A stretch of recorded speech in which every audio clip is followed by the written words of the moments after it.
as the Knicks bounce back after losing in Boston to open the season. They win their home opener 123-98. Great to have you with us, Bill Pito, along with Wally Zerbiak. Monica McNutt here will join us momentarily. To put this into perspective, the fewest amount of points the Pacers scored all year last year was 99. A year ago, basically the same roster, they averaged 123 points per game. And tonight, after what happened in Boston, the Knicks hold the Pacers to 98 points. How'd they do it? They were the best offense last year. You're correct. In the NBA, the Indiana Pacers, they did it with the personnel that the Knicks brought in, the front office, and Mikal Bridges, OG Anunoby, Karl-Anthony Towns. We knew defense was going to be their calling card. They showed how good of a defensive team they can be. Tonight, they held this Pacer team, was a very good three-point shooting team, 3 for 30 from the three-point line after giving up an NBA record threes 3 nights ago against Boston. So this team made outstanding adjustments. This coaching staff made outstanding adjustments. Also shut down one of the stars in the league, Tyrese Halliburton, 0 points. Put up a donut, a goose egg here at MSG. That was some defense by those wings on Tyrese also. All right, let us say hello to Monica McNutt. She helped call the game on the radio, ESPN New York. Monica, great to see you. What's your perspective from where you watched? So the three-point line has been a huge factor in both games so far this season. Obviously, we know what happened in Boston, but tonight, as Wally said, to hold the Pacers to just 3 threes, 3 of 30 from the field, and of course for the Knicks to shoot 44% from the three-point line, that was huge. But I think for me, bear in mind, second game of the season, this team is still growing and getting to know one another. But I really like the way that they communicated, the way that they fought and played tough and hard together in the course of this ball game. And then, of course, all the good things happen on the offensive side of the ball. But tonight's defense is really what stood out to me. All right, Monica, we're going to show some highlights of the Knicks defense. Specifically, what stood out to you in terms of what they may have done differently? The aggressors and the initiators in attacking our one-on-one matchup, especially defensively. And then if you happen to get beat, because the pressure was really high by the Knicks, the help on the back end was outstanding. Karl-Anthony Towns showed that he can protect the rim. He's an outstanding rebounder like he's been in his whole entire career. And Bridges and Towns, the 2 big acquisitions, boy, did they show out in front of their home fans for their first game here at MSG. You know, while you mentioned the Pacers went 3 of 30 from downtown for the game, in the second half they didn't make a single three. On the other side, Monica, the Knicks, they blew it open in the second quarter, outscoring the Pacers 36-21, and one of the reasons for the success in the first half was their three-point shooting. First half, Knicks go 7 of 13 from downtown. Pito, I love to say it, and Wally knows this, shooters shoot to get hot and shooters shoot to stay hot. And I think if you're going to talk about the Knicks three-point shooting tonight, you have to. The three-point shooting opened up the paint scoring as well. But we know Deuce McBride has never met a three-point shot that he doesn't like. And even for Josh Hart in particular, who only knocked down 1, I thought his willingness to take those shots, Wally, was huge, and then allowing him to get into the paint and cause havoc to this Pacers defense. Yeah, Josh was outstanding, threw up a double-double, big double-double, 20 and 10. And how about the performance by Mikal Bridges? He was just outstanding in this. He struggled a little bit in the preseason, didn't shoot the ball well. But I think the Knicks are finally starting to figure out how to use him and utilize his game. He has so much more than just a 3-and-D three-point shooter and a great defender. He got a really good mid-range. And he was posting up, too. And that kind of length, I mean, these type of moves remind me of Kevin Durant. He has that kind of length, puts the ball on the floor, gets to his spots on the floor, can finish on the run.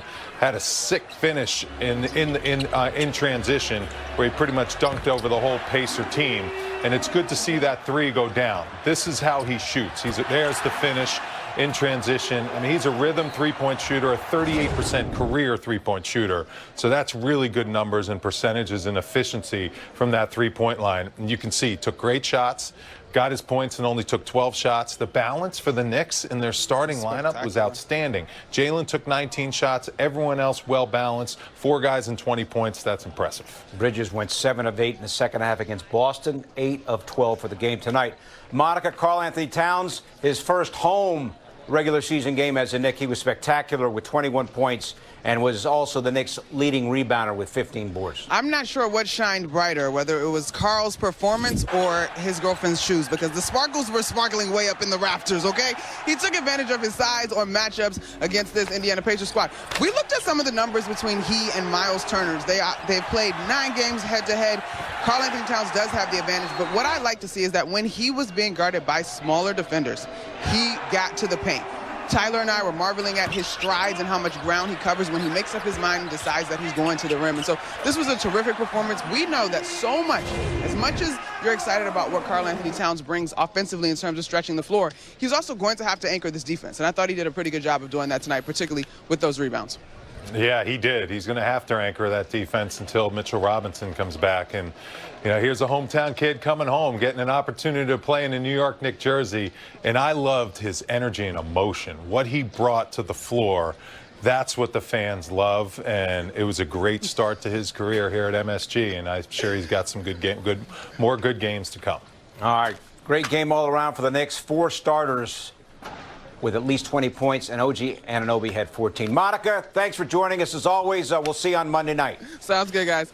All right, when we come back, post-game comments from Knicks coach Tom. A lot greater, the togetherness, and I thought helping each other out was a lot better.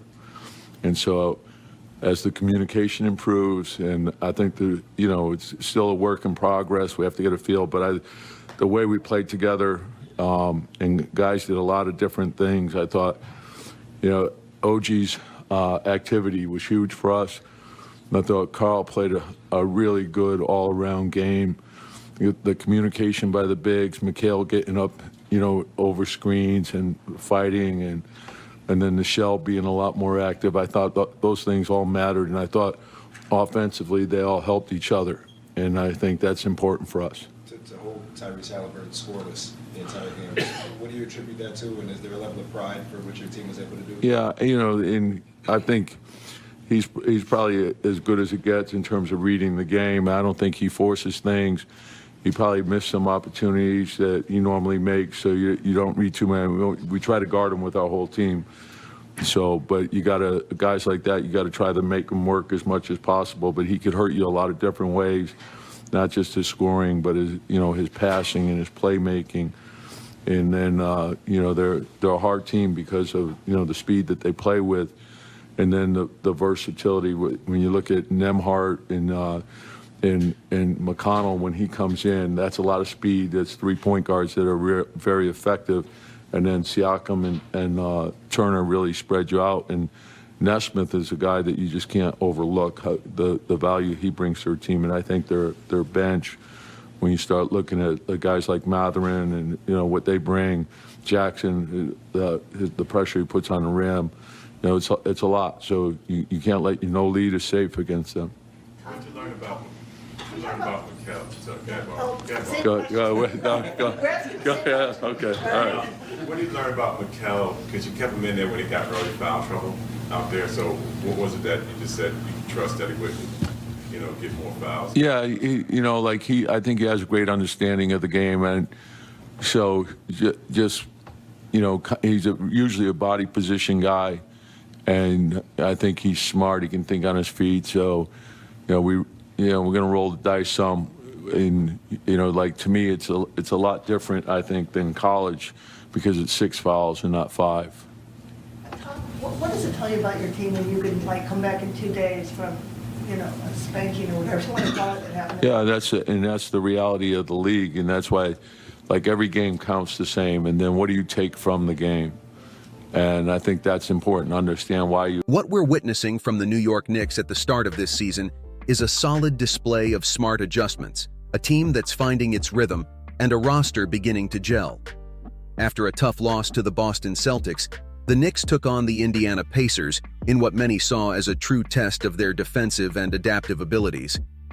The Pacers are one of the most efficient three-point shooting teams in the league, which makes it even more impressive that the Knicks held them to just 3 makes on 30 attempts from deep. This is the kind of defense that can take the Knicks from being just competitive to being truly dangerous. Coach Tom Thibodeau demonstrated his ability to make adjustments, and his commitment to keeping the team defensively focused was a difference maker that can't be ignored. It was remarkable how the Knicks held a player of Tyrese Halliburton's caliber to 0 points, with a consistent, well-coordinated defense that neutralized one of the league's top young talents. This wasn't by accident.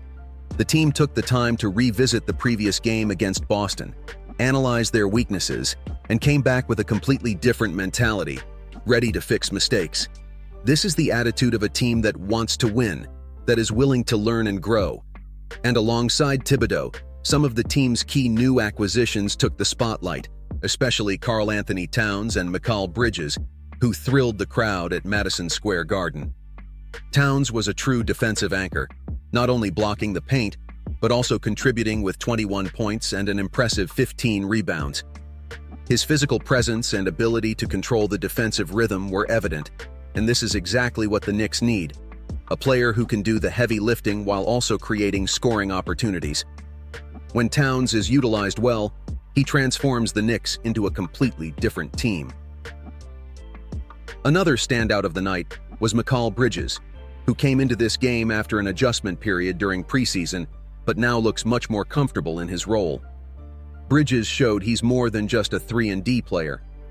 He moved the ball, found good shots, and made a series of mid-range plays, even reminding fans of Kevin Durant's style.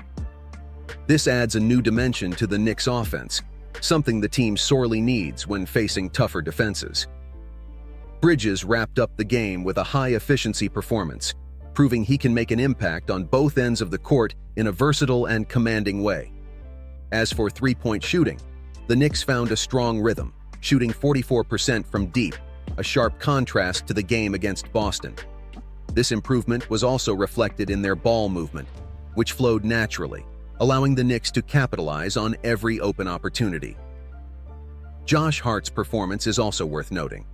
While he may not have had the highest three-point percentage, his commitment to taking open shots kept the defense on their toes and created valuable space for drives and mid-range jumpers. Hart's approach is that of a player who understands his role and embraces it, contributing to the team's collective energy. This is a team with potential for serious growth. As Monica McNutt pointed out, it's only the second game of the season, and the Knicks are still getting to know each other on the court. Communication was one of the keys to success in this game against the Pacers, and it showed in both defense and offense. The team as a whole created a strong atmosphere of cooperation and confidence, with a more aggressive attack that pursued open shots with conviction. Now, let's talk about team defense. The mentality of second, third, and even fourth efforts, with players doing whatever it took to protect the rim and make shots difficult for the opponent, was remarkable. Help defense was especially well executed, with Towns proving he can be the rim protector the Knicks need, especially in the absence of Mitchell Robinson. Towns also led in rebounds, which are crucial for securing stops and enabling fast breaks. With this performance, we're seeing that the Knicks are building something special. Their offensive balance and defensive mentality show that this team can compete with the best. Of course, they may not yet be favorites for the championship, but if they continue making adjustments and leveraging players like Brunson, Bridges, and Towns, along with Thibodeau's leadership, the sky's the limit. The Knicks could even surprise some of the Eastern Conference's top contenders this season. This is a team that doesn't rely on just one star to win. When each piece plays its role, the Knicks become a complete, solid team that's tough to beat. If they can maintain this intensity and level of adjustment throughout the season, who knows how far they can go in the playoffs. And now, Knicks and basketball fans, what do you think? Do you believe the Knicks are finally on the right path to becoming one of the East's favorites? Drop your thoughts in the comments, and don't forget to like this video and subscribe to HoopZone Sport News so you don't miss any updates on this incredible season.